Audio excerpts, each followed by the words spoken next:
Assalamualaikum warahmatullahi wabarakatuh. Alhamdulillahi rabbil alamin, wassalatu wassalamu ala asrafil anbiya wal mursalin sayyidina wa maulana Muhammadin wa ala alihi wa ashabihi wa man tabi'ahum bi ihsan ila yaumiddin. Amma ba'du, rabbi israh li sadri wa yassir li amri wahlul 'uqdatam min lisani yafqahu qawli. Hadirin jamaah apa ini? Jamaah Syifa Budi ingkang dipun muliakan dening Allah Subhanahu wa taala. Alhamdulillahirabbil alamin, kita masih diberikan kesempatan, masih diberikan nikmat yang luar biasa oleh Allah Subhanahu wa taala, karena kita masih bisa diberikan atau kita masih bisa dapat melewati bulan yang mulia, bulan yang penuh barokah, yaitu bulan Ramadan sampai hari yang ke-10 bagi yang mulainya Rabu dan 9 bagi yang mulainya Kamis. Jadi alhamdulillah kita masih diberikan umur yang panjang. Oleh karena itu senantiasalah kita untuk bersyukur kepada Allah Subhanahu wa taala. Jatai ngaji yo ngaji gitu kan. Jatai taklim yo taklim, jatai darus yo darus, jatai tarawih yo tarawih. Mugi-mugi ibadah kelolaan panjenengan semua di bulan Ramadan ini, mulai dari awal Ramadan, mulai dari kita bangun pagi sampai menjelang buka atau bahkan kembali kita tidur lagi, semuanya dianggap oleh Allah sebagai syukur kita kepada Allah Subhanahu wa ta'ala. Dan semoga dengan syukur tersebut kemudian Allah tambahkan nikmatnya kepada kita, yaitu berupa kita mampu menyelesaikan bulan Ramadan ini dengan sempurna, kita mendapatkan keutamaannya, kita mendapatkan keistimewaannya, sehingga kita keluar dari bulan Ramadan dalam kondisi, dalam posisi sebagai orang-orang yang bertakwa. Amin Allahumma amin. Ngantuk ya, ketok akeh sing ngantuk. Oke, kita persingkat saja gitu. Jadi tema yang diberikan kepada saya pada hari ini adalah tentang masalah doa yang mustajab di bulan Ramadan. Ya, kita sebagai hamba tentunya doa adalah salah satu bentuk pengakuan kita bahwasanya kita itu adalah hamba. Nah, jadi semakin banyak orang itu berdoa, maka dia semakin menegaskan, oh aku iki hambane Gusti Allah. Kenapa? Karena memang kodratnya hamba seperti itu, ya. Bukan malah kemudian tidak pernah berdoa. Bahkan dikatakan orang yang sombong itu adalah orang yang nggak pernah doa. Ya, orang yang sombong itu orang yang nggak pernah doa. Ngrumangsani awake dhewe iso kabeh, padahal semua itu bisa karena Allah. Ngrumangsani wis duwe duit akeh gitu kan. Rak butuh ndonga, ya Allah aku butuh ya Allah tambahkan rezeki, wis ora ndonga ngono nek. Oh duitku wis akeh, ora usah ndonga meneh. Maka itu termasuk orang-orang yang sombong. Kenapa? Karena dia menghilangkan kedudukannya sebagai hambanya Allah Subhanahu wa ta'ala, merasa ndak butuh sama Allah Subhanahu wa ta'ala. Nah, oleh karena itu Bapak Ibu sekalian, yanda bunda sekalian, marilah kita senantiasa ingat kembali bahwasanya kita di dunia ini pada dasarnya adalah seorang hamba. Kita ingat itu. Jangan malah sifat-sifat ilahiyah yang masuk ke dalam diri kita, ya, merasa benar, kemudian apalagi sombong, kemudian apalagi gumede, ya, dan lain sebagainya. Itu kan sifat-sifat ilahiyah. Sedangkan kita seorang hamba niku sifatnya beda dengan sifat ilahiyah. Yo sifat manusia hamba itu bagaimana? Yo pokoknya ngabdi dumateng Gusti Allah, ngarep terus Gusti Allah. Nah, itu sifat seorang hamba. Nah, maka disitulah doa ini sangat penting bagi seorang hamba karena menegaskan bahwasanya dia adalah benar-benar hambanya Allah Subhanahu wa ta'ala. Bahkan dalam sholat kita kan yang kita baca doa semua itu. Kalau kita mau perhatikan bacaan sholat kita itu kan ucapan-ucapan seorang hamba, bukan seorang selain hamba, bukan, tapi semuanya seorang hamba di situ. Yang bagaimana isinya menyanjung Allah kabiro, kalau yang pakai kabiro walhamdulillahi katsira, memuji Allah. Bahkan alhamdulillah itu juga pujian kepada Allah. Ya, kemudian subhanakallahumma rabbana wa bihamdika allahumma ighfirli. Nek kowe kalau kita menghayati itu, maka pada dasarnya kita baca itu kita harusnya merasa dosaku ki akeh, makanya aku maca iki. Ya, subhanakallahumma rabbana wa bihamdika allahumma ighfir, Gusti Allah ampunan aku. Ya, sepurone aku. Jadi memang dalam sholat kita semuanya adalah doa. Nah, kemudian kita kembali kepada intinya Bapak Ibu sekalian. Nah, doa yang mustajab. Ya, pertanyaannya sederhana, doa yang mustajab itu doa yang bagaimana? Doa yang dikabulkan. Njuk sugih dikei sugih. Terus njuk jodoh dikei jodoh. Njuk naik gaji dikei naik gaji. Oh amin. Wah. Bulan Ramadan amin ini paling banter naik gaji. Nah, kemudian apakah itu doa mustajab? Iya, doa mustajab adalah doa yang yang dijawab oleh Allah Subhanahu wa ta'ala. Nah, di bulan Ramadan ini ya adalah bulan yang mana doa-doa kita itu adalah doa yang akan diijabahi oleh Allah Subhanahu wa ta'ala. Minimal ada tiga waktu di mana doa itu mustajab. Ya, tapi sebelumnya kita kembali dulu bahwasanya bulan Ramadan itu doa akan diijabahi oleh Allah Subhanahu wa ta'ala, sebagaimana ulama mengatakan bahwasanya di antara ayat-ayat tentang puasa 183 sampai 187 surat Al-Baqarah terselip di dalamnya ayat 185. Wa idza sa'alaka 'ibadi anni fa inni qarib ujibu da'watad da'i idza da'an. Itu artinya wa idza sa'alaka 'ibadi, dan nalikane ibadi, sa'alaka ibadi takon dumateng panjenengan, takon kepadamu wahai Muhammad, ya, hamba-hambaku anni tentang diriku, fa inni qarib, bahwasanya aku itu dekat, ujibu da'watad da'i idza, dan aku akan mengabulkan, aku akan mengijabahi doa orang-orang idza da'an, sing gelem donga.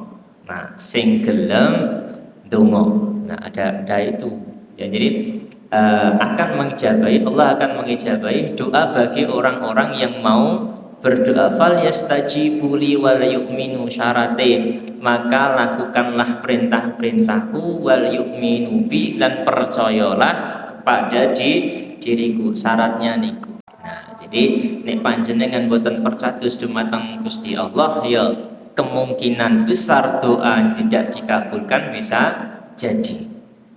Kemudian tidak melakukan perintah-perintahnya Allah, itu bisa menjawab kenapa doaku selama ini tidak dikabulkan. Ya. Nah, kemudian di bulan Ramadan ini minimal ada 3 tempat yang menjadi, atau 3 waktu yang menjadi mustajabnya doa. Yang pertama adalah waktu sahur. Nah, ini bendakin kita nek sadurunge sahur ndonga sik nggih. Allahumma barik lana. Ya, itu juga doa bagus loh. Allahumma barik lana fima razaqtana itu kan tidak harus selalu sebelum makan. Ya, mendapat apapun Allahumma barik lana ya ora apa. Allahumma barik ya Allah berkahilah Allahumma barik lana fima razaqtana, berkahilah apa yang telah Engkau berikan kepadaku. Kan tidak selalu berhubungan dengan makan. Ya, duwe omah ya Allahumma barik lana ya ora masalah gitu. Dan lain sebagainya. Kembali yang pertama adalah waktu sahur. Dikatakan bahwasanya yang zilu rabbana tabaraka wa ta'ala kulla lailati ila sama'i dunya hina yabqa sulusul lailil akhir, bahwasanya Allah Subhanahu wa taala itu turun pada sepertiga malam terakhir. Yaqulu, Gusti Allah ngendikan, may yad'uni fastajib lahu, barang siapa yang mau minta padaku fastajib lahu tak kei. Kemudian wa may yasalani fa'tihi, nek jaluk neng aku tak kei. Wastaghfiruni, kalau minta ampun kepadaku fa'aghfiru lahu, maka aku akan mengampuninya. Sepertiga malam terakhir, dan alhamdulillah insya Allah semuanya kita pasti bangun di sepertiga malam terakhir di bulan Ramadan ini. Luar Ramadan kan paling 1, 2, 3, 4, 5 gitu kan, dari kita yang bangun di sepertiga malam terakhir. Tapi kalau Ramadan hampir semuanya pasti bangun di sepertiga malam terakhir, terutama sing wis duwe anak yang sudah puasa, nyiapkan maem untuk anaknya, nyiapkan sahur untuk suaminya dan lain sebagainya. Sing rong duwe jodoh ya urung enek sing disiapke. Nah, kita doakan semoga yang belum punya jodoh, kita doakan semoga segera didekatkan jodohnya oleh Allah Subhanahu wa taala. Amin Allahumma amin.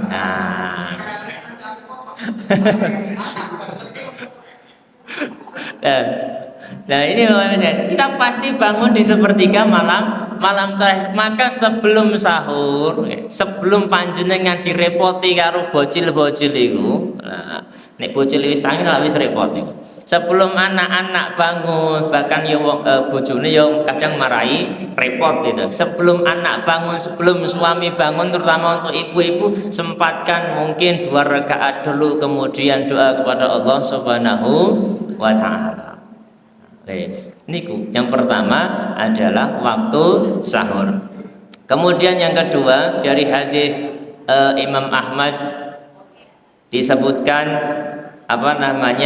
salah satu la turadu da'watuhum, ya, 3 golongan orang yang doanya ini tidak tertolak oleh Allah Subhanahu wa taala. As-shaimu hatta yuftir, orang yang berpuasa sampai dia nanti buka puasa. Wal imamu adil, imam yang adil, dan wa da'watul mazlum, dan doanya orang yang terzolimi. Yang kedua adalah ketika kita dalam posisi puasa, sahur ijabah. Poso berarti mulai dari imsak sampai nanti maghrib doa kita mustajab. Kalau dalam sini yang pertama disebutkan dari Imam Ahmad ini as-shaimu hatta yuftir, orang yang puasa sampai dia berbuka.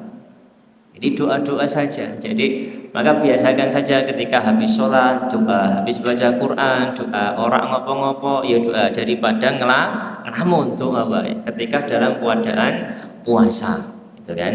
Yang kedua ada al-imamu adil, imam yang adil, pemimpin yang adil. Sak Indonesia iki jane dungane sing paling mustajab iku Pak Prabowo. Nah, nek gelem dongamu is Indonesia makmur, Sukoharjo makmur gitu ya. Nek gelem Pak Prabowo donga itu makmur. Nggih. Nah, kan jadi pimpinan kita itu potensi doanya terijabah itu paling besar, ya. Jadi apa namanya? Ini gelem donga, nggak tahu Pak Prabowo donga apa ora ngerti ya. Ya, kalau mau doa ya sudah, maka makmur di situ. Kenapa disebutkan di sini wal imamul adil? Dungane pemimpin sing adil. Lah nek delalah donga ora diijabahi piye yo pikiran dhewe. Berarti ada apa ora gitu kan? Pikiran dhewe gitu kan. Tapi kita husnudzonnya adil gitu aja. Maksudnya adil. Buktinya apa namanya? Semuanya naik gitu ya. Berarti makmur gitu kan. Berarti makmur gitu kan. Jadi kan tidak mungkin orang yang nggak punya dipaksa untuk bayar tinggi, kan tidak mungkin. Dipaksa bayar tinggi berarti kan menganggap kita makmur, berarti kita insya Allah makmur, gitu saja. Nah, kemudian yang terakhir da'watul madlum, doanya orang yang terzolimi. Nek jenengan dirasani loro ati ndonga wae. Nah, diece loro ati ndonga wae, rasa batin ndonga wae. Ndonga wae. Maka insya Allah doanya mustajab. Nah, kemudian di riwayat jalur yang lain dikatakan apa namanya as-shaimu hina yuftir, orang yang berpuasa ketika berbuka puasa. Kalau tadi kan ketika puasa, kalau yang sekarang ketika berbuka puasa. Maka dari itu sempatkanlah di sela-sela puasa kita, kita batalkan puasa, sempatkanlah setelah membatalkan untuk berdoa dulu kepada Allah Subhanahu wa ta'ala, karena mustajab di situ. Jadi kalau kita doanya Allahumma laka sumtu wa bika amantu wa ala rizkika aftartu bi rahmatika ya arhamar rahimin, maka ibarat kata itu kita ketika membaca itu kan kita nagih janjine Gusti Allah. Allahumma laka sumtu, Gusti Allah laka sumtu nggih, krana panjenengan aku poso, wa bika amantu lan dumateng panjenengan aku iman, ya. Allahumma laka sumtu wa bika wa ala rizkika aftartu, lan kelawan rizkine panjenengan sing panjenengan paringke aftartu saya berbuka puasa bi rahmatika ya arhamar rahimin, dengan rahmatmu ya Allah yang maha pemurah. Maka di situ kemudian bablas ke doa, ya, bi rahmatika ya arhamar rahimin, ya Allah tambahana rezekiku gitu kan, ya Allah mugi-mugi sifatku ditambah maju gitu kan, jodoh kundang teko ya Allah gitu kan. Nah, dan lain sebagainya. Jadi setelah doa itu lanjutkan ke doa yang lain dulu. Ya, jadi ibarat kata kita nagih janjine Gusti Allah. Nagih janjine Gusti Allah. Dikatakan kan tadi sebelumnya orang yang puasa itu doanya mustajab. Kemudian ketika sahur sepertiga malam itu mustajab. Nah, ketika puasa ibarat kata itu kita nagih kepada Gusti Allah. Doa Allah tirose panjenengan badhe ngabul ke doa. Maka aku minta. Lah, lanjutkan doa. Lanjutkan doanya, terserah kita, bebas. Nah, niku Bapak Ibu sekalian dirahmati Allah Subhanahu wa taala, 3 waktu di bulan Ramadan ini doa mustajab. Ada satu lagi. Nah, ini khusus sing duwe pasangan luar kota. Khusus sing duwe pasangan luar kota. Sing nggo entuk peknggo kuwi jane ora patek berlaku iki. Nah, sing entuk peknggo ora patek berlaku. Apa itu?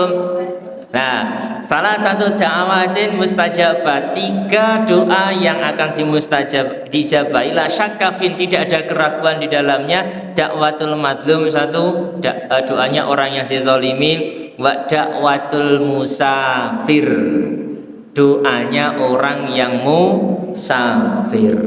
Nah, kita insyaallah mudik lah sadurunge bodho. Nek kula mudike sadurunge bodho. Nah, niki khusus orang yang mudik. Nah, nek nggur peknggo kan ora mudik. Hitungane ora musafir lho, wong jangkah omah wis tekan. Ora hitungannya ora musafir Bu ya. Jadi musafir hitungannya jauh, gitu kan. Kalau saya itu sekitar 230 km, hitungannya wis untuk musafir. Jadi ketika kalau ada punya apa namanya keluarga jauh, gitu kan, atau istri apa namanya rumahnya jauh, ketika mudik daripada neng mobil nyeteli dangdut koplonan, gitu kan, mending tingguntungo, sebagian guntungo, maka itu mustajab. Ya, karena apa namanya salah satu syarat apa namanya doa terijabahi adalah orang yang bepergian, musafir di situ. Nah, ini empat waktu doa itu mustajab.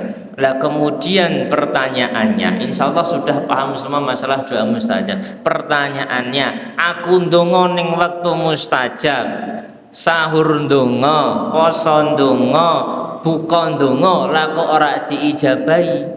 Nah pertanyaan itu, aku golek jodoh kok ora teko-teko jodone, aku pengen sugih kok ora sugih-sugih bondone, gitu kan. Kemudian aku pengen diangkat kok ora diangkat-angkat, gitu kan. Almalah entuke masalah-masalah dan masalah, aku wis ndonga kok ora diijabahi. Nah kita harus tahu dulu bagaimana cara Allah mengijabahi doa.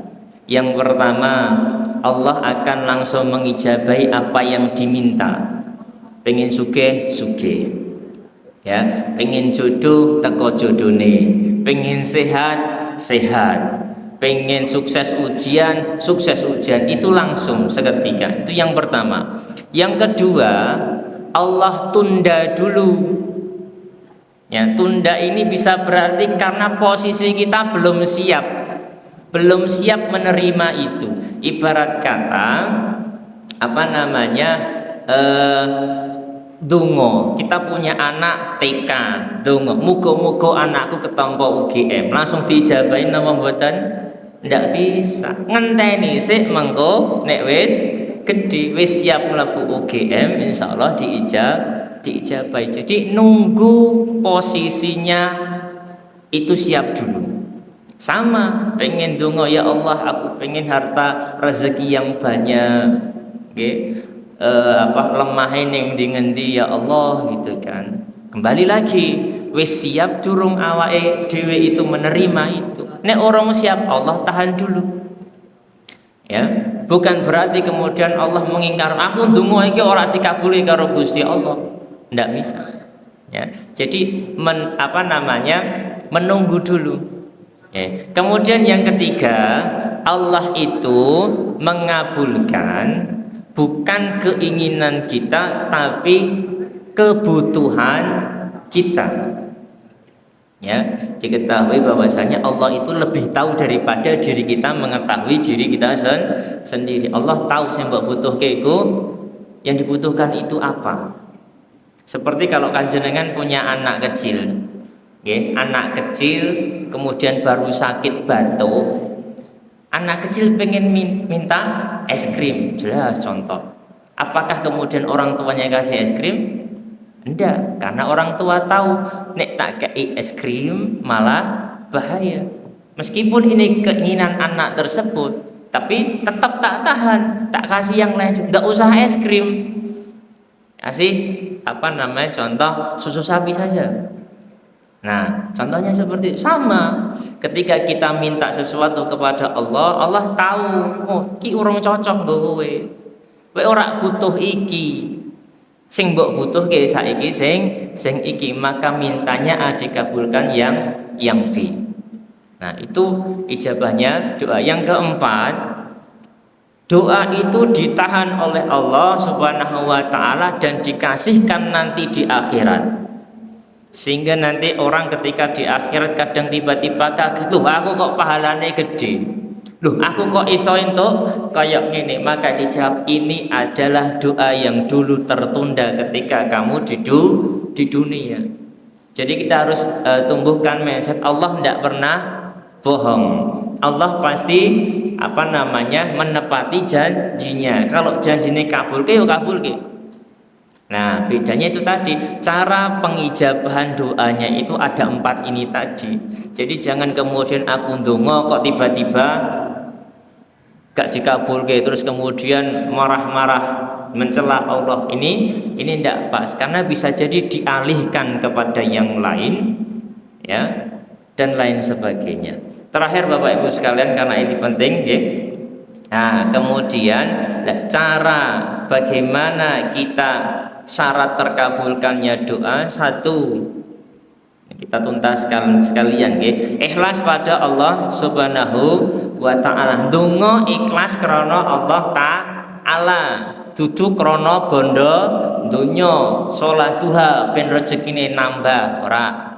Salat duha ya lillahi taala. Karena saya pernah ngalami zaman pondok akhir bulan, mana zaman cah pondok itu tirakatane kenceng ya. Zaman bulan akhir ya, ndak punya apa-apa, sang habis, pokoknya sholat duha ben rezekine metu. Terus kuncinya nih, pokoknya sholat duha ini ben rezekine metu. Ternyata apa? Ndak dikabul-kabulkan. Ya, akhirnya frustasi. Nah kemudian tak ubah, ya wis lah penting aku sholat wae. Aku pengen sholat, ya wis aku tak penting sholat duha wae. Jadi keinginan tadi aku sholat duha pengen untuk duit tiba-tiba itu udah hilang. Terus kan ya wis lah sholat duha wae. Biasa, penting sholat duha. Ya kemudian alhamdulillah berselang beberapa saat, beberapa waktu, beberapa hari, kemudian ada info uang penelitian keluar. Nah, kemudian dapat uang saku hasil dari dulu jadi asisten dosen ngerjaan disertasi. Nah, jadi kemudian tiba-tiba datang itu. Padahal kita enggak wis ora mikir karena udah lama, hampir setahun penelitian dilakukan wis ora mikir. Nah, kemudian tiba-tiba keluar itu. Padahal sing dienteni pas mau sholat duha pengen duit, tapi ora teko-teko, ubah tujuan datang. Nah, ini sama dengan kisah teman saya sing jodohe ra teko-teko. Wis duwe calon, wis duwe pasangan, tapi ra ditembung-tembung. Nah, wis ditemokne karo ibuke, wis ditemokne bapake, wis di welcome sekali, ya, wis disambut sekali, tapi ora ndang ditembung-tembung, ora ndang disasahke. Sehingga suatu ketika curhat sama istri saya, ini temannya istri saya. Cerita begini orang yang disasake tapi dongane piye gini. Kemudian saya bilang di situ ibaratnya koyok kiai sidik lah itu kan ya. Jadi ubahlah cara doamu, ubahlah cara doa. Ubah gimana? Maka ketika itu kita suruh, kalau selama ini kan kamu doanya untuk dia, ya Allah dekatkan dia. Sekarang ubahnya gimana? Ya Allah, jika memang dia cocok untukku, segerakan. Kalau memang enggak cocok, bukan jodohku, datangkan yang memang jodohku. Selang beberapa minggu istri saya ditelepon. Nah, ternyata putus dengan yang awal, langsung datang yang baru, langsung dilamar. Nah, semuanya itu tergantung niat kita. Nek niate lillahi ta'ala, mergo pengen nyedak dumateng Gusti Allah, percaya sama Allah, insya Allah doa dijabai. Tapi kalau yaitu tadi niate yo liyane, ora karena lillahi ta'ala, maka kemungkinan kecil juga terijabai. Maka doa kita, maka kalau bisa, kalau kita seumpama berdoa benar-benar lillahi ta'ala untuk kebaikan kita, pasrahkan saja kepada Allah Subhanahu wa ta'ala. Kalau niatnya kita berbeda, gur ndonga karo Allah, gur enek pengene tok, maka kemungkinan juga akan itu tadi bisa jadi ditunda oleh Allah, bukan tidak dikabulkan, ditunda oleh Allah atau diganti yang lain. Terus kemudian kita yang nggak tahu itu mengatakan wah aku ndonga semrono seprene ora dikabulke, padahal wis dikabulke melalui jalan yang lain.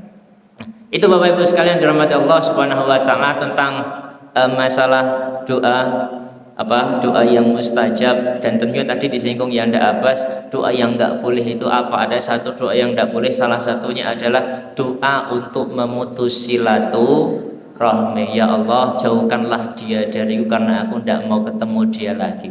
Itu tertolak otomatis. Karena perintahnya Allah adalah sambung silaturahmi. Nek mangkel karo wong dungane aja ngono, tapi dungane ya Allah ubahlah dia menjadi orang yang lebih baik. Insya Allah lebih terijabahi daripada doa yang tadi. Maka Bapak Ibu sekalian dirahmati Allah Subhanahu wa taala, mari kita dekatkan diri kepada Allah Subhanahu wa taala di bulan-bulan Ramadan ini, dan kemudian kita perbanyak doa di bulan Ramadan ini, karena bisa kita simpulkan dari awal sahur sampai kita sahur lagi ya, sampai buka itu semuanya adalah waktu mustajab. Mumpung Allah ngasih waktu selama 30 hari, kita manfaatkan dengan sepenuhnya. Maka dari saya kurang lebihnya mohon maaf. Wassalamualaikum warahmatullahi wabarakatuh.